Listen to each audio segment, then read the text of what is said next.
মাসে শিবের যে জন্ম মাস, সেটা সবাই বাঙালি জানে, প্রতি ঘরে ঘরেই জানে হিন্দুরা।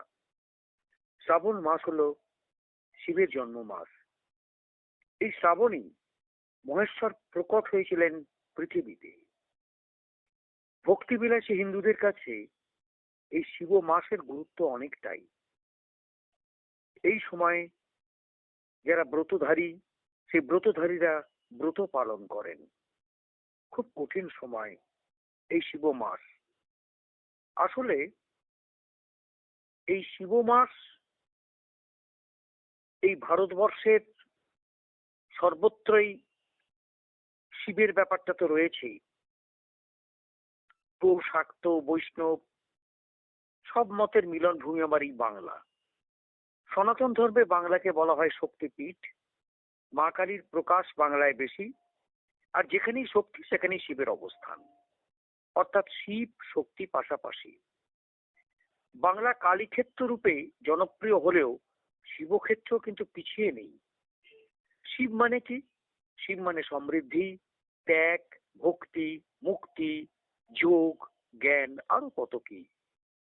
সত্য সুন্দর বাংলার শিব বড় আপনজন। মানুষকে তার অদেয় কিছুই নেই। আমাদের রাজ্য জুড়ে বহু শিব মন্দির রয়েছে। আপনারা জানেন তারকেশ্বর, বক্রেশ্বর, নকুলেশ্বর, জল্পেশ্বর, বড় কাছারি, হংসেশ্বর, এরকম কত শিব মন্দির যে রয়েছে চিন্তা করা যায় না। নবকৈলাস, মহাকাল, প্রচুর শিব মন্দির রয়েছে এবং প্রত্যেক জেলাতেই শিব মন্দির রয়েছে। এবং এই যে শিবের ব্যাপারটা সবচেয়ে কিন্তু যেখানেতে ফলপ্রদ জায়গা সেটা হচ্ছে কাশী। কাশী যেন বাঙালির দ্বিতীয় আশ্রয় এবং ভারতীয় সাধন সংস্কৃতির প্রাণ কেন্দ্র এই শহর। পুরাণের কাল থেকে আধুনিক ভারতের বহু পুণ্যাত্মার আগমন ঘটেছে এখানে। শঙ্করাচার্য থেকে আর রামকৃষ্ণদেব পর্যন্ত সবাই এখানেতে এসেছেন। কাশীকে কেউ এড়াতে পারেনি। তাই এই কাশীর ব্যাপারটা স্বাভাবিকভাবেই শ্রাবণ মাসে তো আসবেই, যেখানে কিনা শিবের বাসস্থান। প্রসঙ্গক্রমে বলে রাখা ভালো যে রেলগাড়িতে চড়েই রামকৃষ্ণদেব কাশী দর্শন করেছেন দুবার, 1863 এবং 1868 সালে। এবং দ্বিতীয়বার তার সাক্ষাৎ হয়েছিল যাকে উনি বলতেন বারাণসীর সচল শিব, মানে জ্যান্ত শিব। তিনি হচ্ছেন তৈলঙ্গ স্বামী। শিবপুরাণে কথিত এই শিববাক্যের প্রত্যক্ষ দর্শক ছিলেন ভগবান শ্রী রামকৃষ্ণ। তাকে এই তীর্থ ভ্রমণে বারাণসীতে নিয়ে এসেছিলেন, আপনারা জানেন, মথুরনাথ তার জামাই, সারদামার জামাই। তাকে নিয়ে এসেছিলেন তীর্থ ভ্রমণে, রামকৃষ্ণদেবকে বারাণসীতে নিয়ে এসেছিলেন মথুরনাথ, অর্থাৎ সারদামার জামাই। একদিন গঙ্গায় বজরা করে ঠাকুরকে নিয়ে মথুরানাথ যাচ্ছিলেন। মণিকর্ণিকা ঘাটের কাছ দিয়ে যাওয়ার সময় হঠাৎ ভাবস্থ হয়ে গেছিলেন ঠাকুর। স্বামী সারদানন্দজি ঠাকুরের সেই অদ্ভুত দর্শনের কথা বলেছেন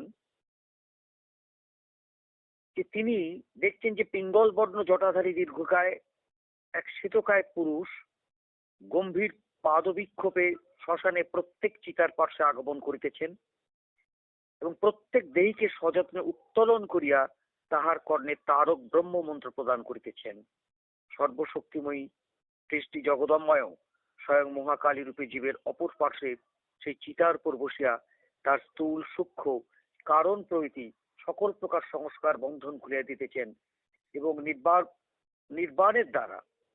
নির্বাণের দ্বারা উন্মুক্ত করিয়া সহস্তে তাহাকে অখণ্ডের ঘরে প্রেরণ করিতেছেন।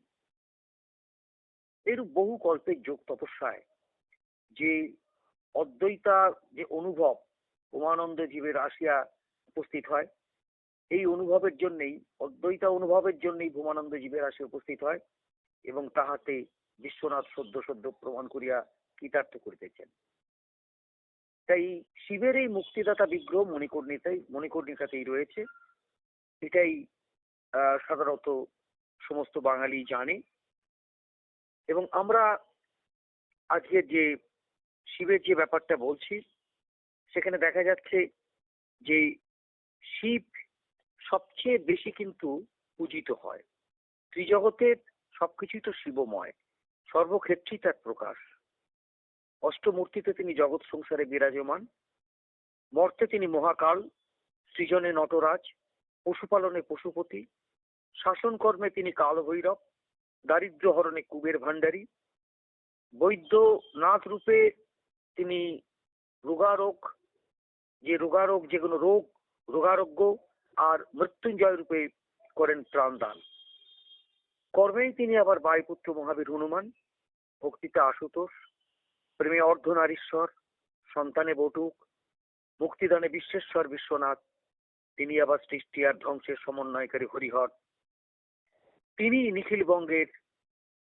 নিখিল বিশ্বের সব জীবের হৃদয় গুহাবাসে আত্মার স্বরূপ। তিনি আবার সৃষ্টি আর ধ্বংসের সমন্বয়কারী হরিহর। তিনি নিখিল বিশ্বের সব জীবের হৃদয় গুহাবাসী আত্মার স্বরূপ। শিব বিবাহিত, তাই তিনি ব্রহ্মচারী নন, আবার তিনি শ্মশানবাসী, গৃহস্থও নন। তিনি সব ঐশ্বর্যময়, সন্ন্যাসী নন। তিনি তো অস্ত্রধারী, তিনি ব্রাহ্মণ ক্ষত্রিয় বৈশ্য নন, কারণ তিনি বেদ পাঠ যোগ্য করেন না। তিনি প্রজারক্ষকের বদলে প্রলয় প্রিয়, তিনি নির্ধন ও চেষ্টাহীন। তিনি প্রজারক্ষক বদলে প্রলয় প্রিয়, তিনি নির্ধন ও চেষ্টাহীন। তিনি নাগ যজ্ঞপীঠধারী, আগনাগ পঞ্চমী, তাহলে তো শূদ্র নন। তিনি লিঙ্গেশ্বর, আবার অর্ধনারীশ্বর। লোককথায় তিনি অনাদি, প্রলয়কালে দেব বিনাশ করেন, তবুও তিনি পাপহীন। তাহলে মাতা পার্বতী কেবলমাত্র জানেন শিবতত্ত্ব।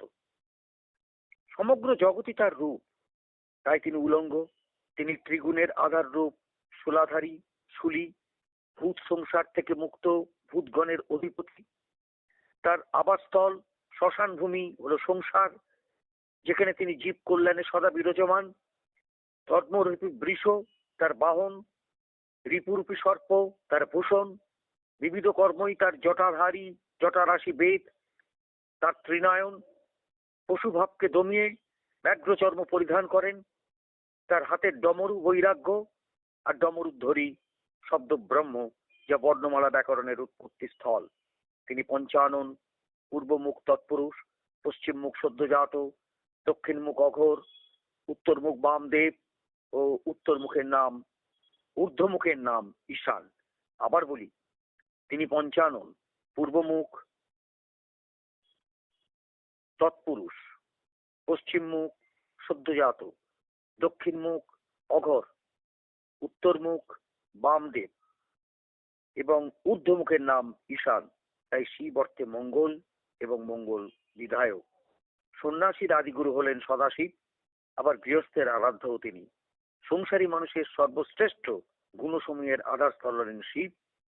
নৃত্য, গীত, বাদ্য, ব্যাকরণ শাস্ত্র, চিকিৎসা শাস্ত্র, অস্ত্রবিদ্যা, তন্ত্র, মন্ত্র, হঠযোগের আদিগুরু কিন্তু তিনি। ভক্তকে সবই তিনি দান করেন। তাই তো তার মধ্যে মিশে যায় সন্ন্যাসীর গান ও গৃহীর ভক্তি। সনাতনী সব আদর্শ, জ্ঞান আর বিদ্যার জীবন্ত বিগ্রহী হলেন এই শিব। আজকের এই শ্রাবণ মাস চলছে, শিবের জন্ম মাস চলছে। প্রচুর ভিড় শিবের মাথায় গঙ্গা জল, দুধ দেওয়ার জন্যে। বেলপাতাতেই যিনি সন্তুষ্ট, সে তো রয়েছেই। এই জন্ম মাসে ভক্তিবিলাসী হিন্দুদের স্রোত প্রত্যেক শিব মন্দিরে। তবে যারা কিনা যেতে পারছেন না, হয়তো দেখা যাচ্ছে যাদের দ্বারা সম্ভব হচ্ছে না কাশিতে যাওয়ার, সেক্ষেত্রে কিন্তু সবাই তো সম্ভব হয় না, নিত্য বিশ্বনাথ দর্শন হয় না। তখন তিনি কি করবেন? শাস্ত্র কি বলছে? তিনি শঙ্করাচার্য যা লিখলেন সেই স্তোত্র, আমি স্তোত্রটা পাঠ না করে তার বাংলা ব্যাখ্যাটা বলি। যে তিনি যেটা বলেছেন, প্রকৃতপক্ষে বিবেচনা করে দেখলে মানব শরীরই কাশী, জ্ঞান রূপ গঙ্গায় ত্রিভুবন জননী। ভক্তি শ্রদ্ধায় তীর্থরাজ গয়া, নিজ গুরুর চরণ ধ্যানই প্রয়াগ তীর্থ, আর সকল ব্যক্তির মন সাক্ষীভূত অন্তরাত্মাই তুরীয় ব্রহ্ম বিশ্বেশ্বর। তাই আমার শরীরের মধ্যেই যখন এই সর্বতীর্থ বর্তমান, তখন আর অন্য তীর্থের কি প্রয়োজন? শিবমাস শ্রাবণে শিবার্চনার চেয়েও যোগ্য পূজন আর কি হতে পারে? সুতরাং এখানে আজ পর্যন্তই শেষ হলো। আজকের আপনারা দেখুন বিভিন্ন মন্দিরেতে যে শিবের যে আরাধনা চলছে, শিবের মাথায় জল দেওয়া থেকে এবং মানে বিভিন্ন শৈব ক্ষেত্রে আমাদের জেলার মধ্যেই সেইগুলো আপনাদের দেখাবার চেষ্টা করছি। আপনারা দেখুন, কেন আমাদের জেলায় অনেক শিবই রয়েছেন, দামি দামি মানে যেগুলো নাম আছে, যেমন আপনারা জানেন যে তারকেশ্বরের যেমনি নাম আমি আগেই বললাম, সেটা তো কলকাতায় বক্রেশ্বর আছে, মানে বীরভূমিতে বক্রেশ্বরের মন্দির আপনারা জানেন, বক্রেশ্বর আছে। এবারে কলকাতায় আবার মোটা মহাদেব আছে, ভূকৈলাস কলকাতাতে রয়েছে, নকুলেশ্বর আছেন কলকাতায় অর্থাৎ কালীঘাট মন্দির, বড় কাছারি আমাদের দক্ষিণ 24 পরগনাতেই রয়েছে, বর্ধমানের হচ্ছে বর্ধমানেশ্বর আছেন। আবার দেখা যাচ্ছে যে পূর্ব বর্ধমানের নবাবঘাটেতে সেখানেও শিব মন্দির, নামকরা শিব মন্দির রয়েছে। নবকৈলাস মন্দির আছে কালনা পূর্ব বর্ধমানেতে রয়েছে, সে নামকরা। পশ্চিম বর্ধমানের রাড়েশ্বর রয়েছে, পাণ্ডবেশ্বর পশ্চিম বর্ধমানে রয়েছে, জল্পেশ্বর আছে নামকরা মন্দির আপনারা জানেন, সেটা হচ্ছে জলপাইগুড়িতে। বাঁকুড়াতে একটেশ্বর রয়েছে। এইবারতে দেখা যাচ্ছে যে হুগলিতে দেখা যাচ্ছে খণ্ডেশ্বর রয়েছে, তারকেশ্বরও যেমনি রয়েছে তেমনি খণ্ডেশ্বর রয়েছে, ষণ্ডেশ্বর রয়েছে, ষণ্ডেশ্বর রয়েছে। শিব বিনাশ অর্থাৎ নদিয়াতে রয়েছে, আবার বেড়াদার শিব পুরুলিয়াতে রয়েছে, আবার খড়গেশ্বর রয়েছে পশ্চিম মেদিনীপুরে, আলিপুরদুয়ারে আছে জটেশ্বর, এমনি হুগলিতে আছে ঘণ্টেশ্বর, বীরভূমেতে যেমনি রয়েছে কলেশ্বর, দার্জিলিং এ রয়েছে মহাকাল মন্দির, খুব নামকরা মন্দির, আর দক্ষিণেশ্বর বুড়ো শিব কলকাতায় তো রয়েছে, লোকনাথ শিব হুগলিতে রয়েছে, দ্বাদশ শিব মন্দির দক্ষিণেশ্বরে রয়েছে, বাবা কল্যাণেশ্বর রয়েছে বাড়ি হাওড়াতে। এরকম প্রচুর শিব রয়েছে। আমাদের জেলাতেও রয়েছে মন্দির বাজার, আমাদের জেলাতেও রয়েছে হংসেশ্বর সেই পাথর প্রতিমায়। আমাদের জেলাতে দেখা যাচ্ছে যে আমি আগেই তো যেটা বললাম যে নামকরা শিব, সেক্ষেত্রে আপনারা শুনেই নিলেন যেটা আমি বলে দিলাম যে বড় কাছেরই। সুতরাং সব শিব মন্দির এখন একেবারে ভক্তদের, যারা ভক্ত তাদের মানে মানে ঢল যারা নেমেছে। এবং আপনারা কাকদ্বীপেও যদি যান, আটেশ্বর মন্দির, প্রচুর ভক্ত সেখানে থাকে এবং আটেশ্বর মন্দিরে না গেলে বুঝতে পারবেন না যে ভক্তের ঢল কিভাবে নামে, এবং সেও জাগ্রত মন্দির। প্রত্যেকটা যতগুলো গ্রাম ততগুলো শিব মন্দির রয়েছে আমাদের এই জেলায়। সুতরাং গ্রাম যত আছে দক্ষিণ 24 পরগনার ততগুলোই শিব মন্দির আছে। একেবারে কলকাতা থেকে একেবারে বঙ্গোপসাগরের কূল পর্যন্ত প্রত্যেক শিব মন্দিরেই দেখা যাচ্ছে ভক্তদের ঢল। আমরা যতটা পারার দেখার চেষ্টা করব। কিছু কিছু মন্দিরের আপনারা দেখুন, এবং এই শ্রাবণ মাস জুড়ে এখন চলছে, ভক্তের ঢল নামছে। তারা সকাল থেকে সমস্ত কিছু যে ব্রত ধারণ করে শিব মন্দিরে পুজো দিতে যাচ্ছেন।